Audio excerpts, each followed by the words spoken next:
जी नमस्कार। मैं इस समय यूपी के राजधानी लखनऊ में उपस्थित हुआ हूं और यहाँ पे स्वदेव भारतीय समाज पार्टी के बेलछा रोड के विधायक श्री हंसुराम जी हमारे बीच उपस्थित हैं। सर, मिथिलेश राजभर आप किसान चैनल में आपका स्वागत है। धन्यवाद। अब सर, अब तो आप सत्ता में आ गए हैं। बिल्कुल, कहा तो यही जा रहा है कि हम सत्ता में हैं। अच्छा, पहले तो आप सत्ता से अलग थे तो विकास हो ही रहा था। अब तो डबल इंजन की सरकार है, किस प्रकार विकास करेंगे अपने क्षेत्र में? देखिए, विकास तब भी हो रहा था, अब भी होगा। हाँ, जरूर है कि अगर सत्ता में भागीदारी हुई है तो उसका प्रभाव जो है सीधे रूप में क्षेत्र में दिखाई देगा। अच्छा, आप ये बताइए, अभी वर्तमान में जिस प्रकार से राजनीति में चर्चाएं हो रही हैं, एनडीए है जो माननीय नरेंद्र मोदी जी के नेतृत्व में है और साथ ही विपक्ष ने इंडिया नामक बनाकर एक गठबंधन किया है। तो आप इंडिया से कहा जाए तो इस प्रकार तो हम नहीं बोल सकते हैं, जो विपक्ष ने जो महागठबंधन किया है, आप एनडीए कहां तक लड़ाई देगा? देखिए, एनडीए स्थापित रूप से पूर्ण रूप से स्थापित है। इंडिया अभी स्थापित होने की दिशा में अग्रसर है। अभी उसमें वैचारिक मतभेद हैं। अभी उसमें नेतृत्व के लेकर अभी उसमें आपस का गतिरोध है। इसलिए वो कभी भी सफल नहीं हो सकता, न एनडीए का मुकाबला कर सकता। जी, तो आपको क्या लगता है, जिस प्रकार से आपके राष्ट्रीय अध्यक्ष श्री ओम प्रकाश राजभर जी दावा कर रहे हैं इस समय कि ये जीती कहाँ वोट पाई है, इस प्रकार की परिभाषा का प्रयोग कर रहे हैं, तो 80 लोग जीतने का जो दावा ठोक रहे हैं, वो कहाँ तक आप लोग सफल होंगे? देखिए, हमारे नेता जो कह रहे हैं बिखरा विपक्ष जो है कभी भी मुकाबला नहीं कर सकता। उसमें वे मायावती को साथ लेकर बात जो कहते रहते थे, इसी वजह से कह रहे थे कि अगर इससे संयुक्त होगा जब सब विपक्ष का भी हो तो वह सत्ता पक्ष का अच्छे से मुकाबला कर सकता है। लेकिन वह अगर बिखरा रूप में है तो एनडीए हमेशा आगे रहेगी और आगे ही वो निकलती जाएगी। आज के परिवेश में देखा जाए तो एक लेटर आपका जारी हो रहा है, कहीं ना कहीं वो बेलखा रोड के लिए एक सौगात कहा जाएगा। और मैं एक सोशल मीडिया पर देखा था कि आपने उत्तर प्रदेश के परिवहन मंत्री श्री दयाशंकर जी से आपने 10 बसों की मांग की है। क्या आपके डिपो में बस की कमी हो गई है? देखिए, बेलथरा रोड डिपो इस समय वहाँ से काफी सेंटर प्लेस पर है। वहाँ से बसों की संख्या बहुत काफी कम है। आजमगढ़, गाजीपुर, इधर गोरखपुर, उधर बलिया है ही, इसके बाद भी बनारस भी उससे जुड़ता है। लेकिन वहाँ बसों की संख्या बहुत ही कम है, नगण्य है, इसलिए यात्रियों को आए दिन परेशानी हुआ करती थी।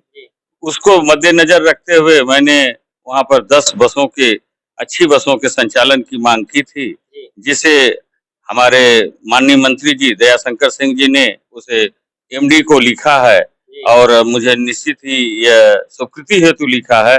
यह मुझे पूरा रूप से मैं आश्वस्त हूँ कि वो 10 बसें हमें मिलेगी और वहाँ की सड़कों पर दौड़ेंगी।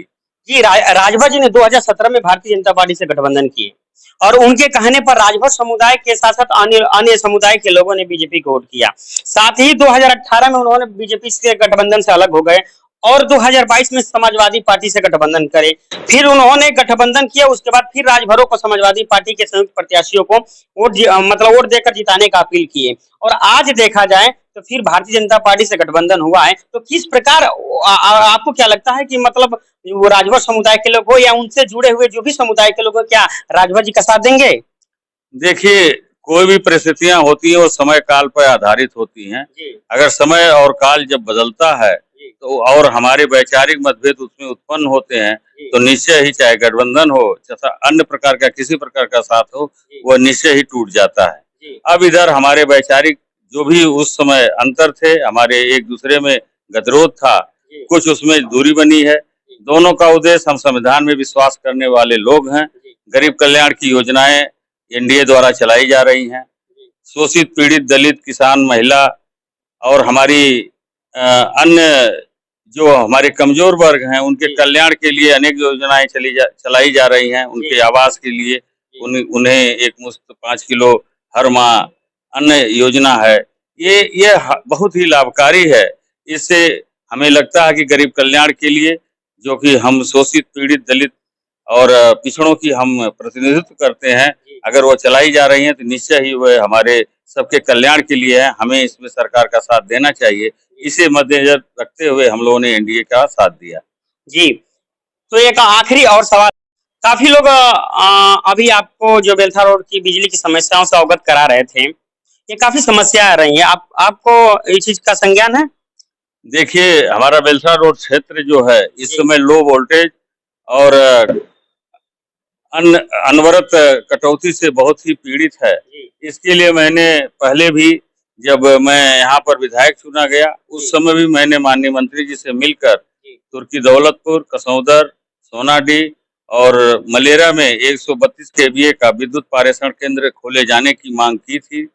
मेरी बातों को ध्यान में रखते हुए तुर्की दौलतपुर उद्घाटित हो चुका है, कसौदर उद्घाटन के लिए तैयार है, सोनाडीह में जमीन मिल गई है, वो बनने की दिशा में अग्रसर है, और 132 केवीए जो विद्युत पारेषण कर मलेरा में था, वहाँ के सॉइल टेस्टिंग के दौरान वहाँ की जमीन जो है उपयुक्त नहीं पाई गई। पुनः डवर बाबा का स्थान जो है उसको उपयुक्त पाया गया है और वहाँ पर उसके लिए भूमि पूजन का कार्य किया भी गया है।